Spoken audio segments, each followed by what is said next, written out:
Well, thanks everybody for coming here. I especially want to thank the Secretary General and the Ambassador for being here, where we've been given an update on a number of things, including what I think are very promising developments in our cooperation among the NATO members for resupplying not only Ukraine, but modernizing the whole of NATO. I want to express my appreciation for my partner, my Democratic colleague, Jeanne Shaheen, for all the work that she's done over the years with the Senate NATO Observer Group, and yield to you for questions. Maybe give an update on legislative That'd be great. Activity as well. Well, I will just echo the appreciation to have Mark Rutte, the Secretary General, and Ambassador Whitaker here to give us an update on what's happening with NATO and Europe. I reported to them that we're very excited that in the Senate Foreign Relations Committee this morning we passed out the first 3 bills that address Russia's unprovoked war in Ukraine today.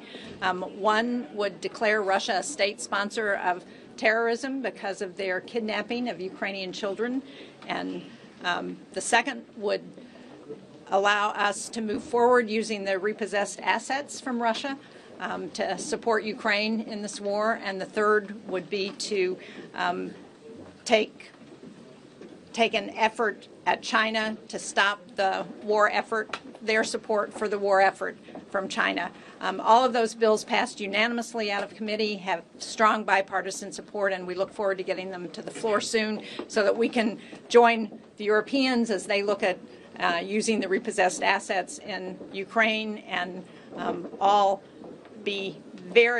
join hands and do everything we can to support Ukraine. So, Secretary General, thanks for being here. Thank you so much for hosting me and Ambassador Whitaker this morning. And I want to thank the senators for their staunch support for NATO. Since President Trump was re-elected, NATO has been renewed, reinvigorated. We decided in The Hague under his leadership to spend 5% on defense, therefore also basically equalizing what the Europeans and Canada are spending on defense with the US.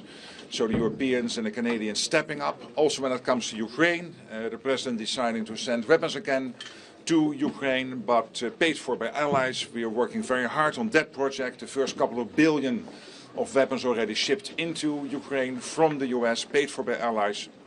And of course Europeans stepping up when it comes to security assurances for Ukraine post a long-term ceasefire or peace deal. But of course we all pray for that to happen soon. I will see the President later today. We will discuss further how we from NATO can be helpful in delivering his vision of getting a full-scale peace in Ukraine, which of course we all pray for after his enormous success in Gaza. So again, thank you so much for hosting us, Senators, and thank you for your leadership. We've got time for a couple of questions. Secretary General, Sky News, can we just ask, is your visit here at this moment not an indication that President Trump's meeting with President Zelensky on Friday was a total disaster?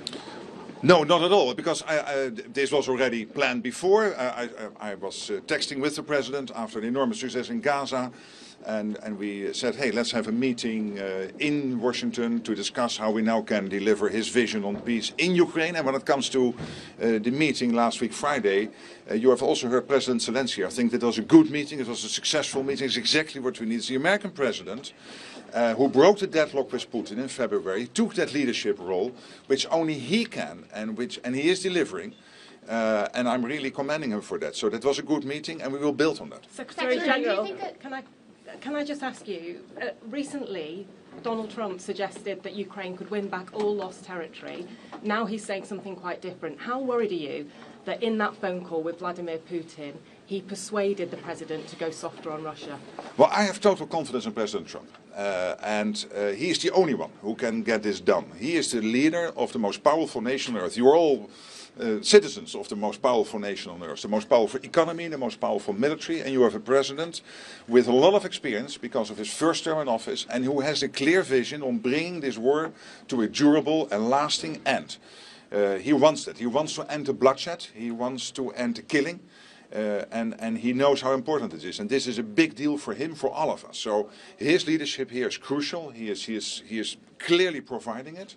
And he has to dialogue with all the leaders. He has to dialogue with Putin, he has to dialogue with Zelensky, exactly as he did in Gaza, putting pressure on all relevant parties to get the deal done.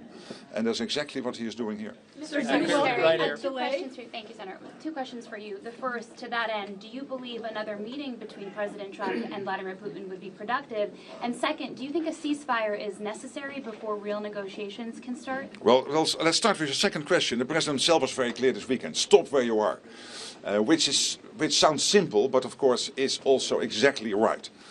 So I was I totally agree with him. Stop where you are. That's the main message. And again, we will dialogue this afternoon further, and I'm there to help him to deliver whatever NATO can do, me personally, the ambassador, all of us can do to help him to deliver on that vision. And clearly going forward, I cannot now predict exactly what type of meetings, in what type of setting will happen. But it will mean a lot of discussions with all the leaders involved, including the presidents of Russia and Ukraine, no doubt. Should that happen together? Secretary General, you mentioned the success in Gaza. What do you think can be replicated when it comes to negotiating between Russia and Ukraine? And then to the senators, what do you think is the cost of the delays on sanctions that we've seen so far? Well, you know, every conflict obviously is different, and at the same time you can draw lessons.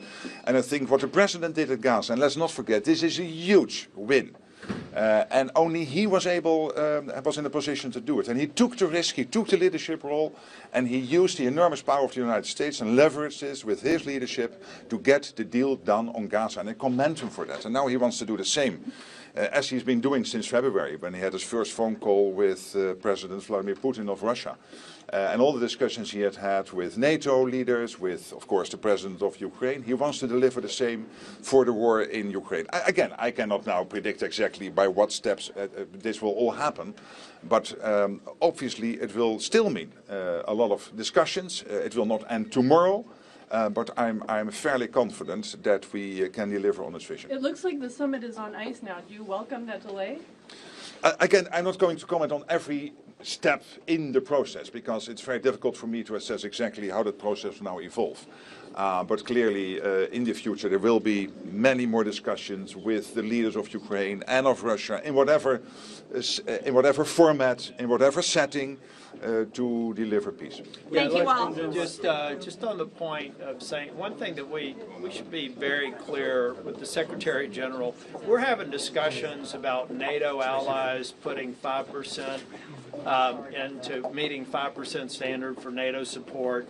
They're doing things very, very differently, and they're doing things differently because President Trump has pressed the issue.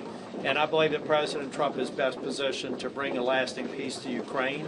We're going to have discussions about how we can continue to enable him with legislative action on sanctions in particular, which I'm interested in. But I think we also have to follow his lead. Thank you all very much. Are you planning to move these bills that you passed as a package?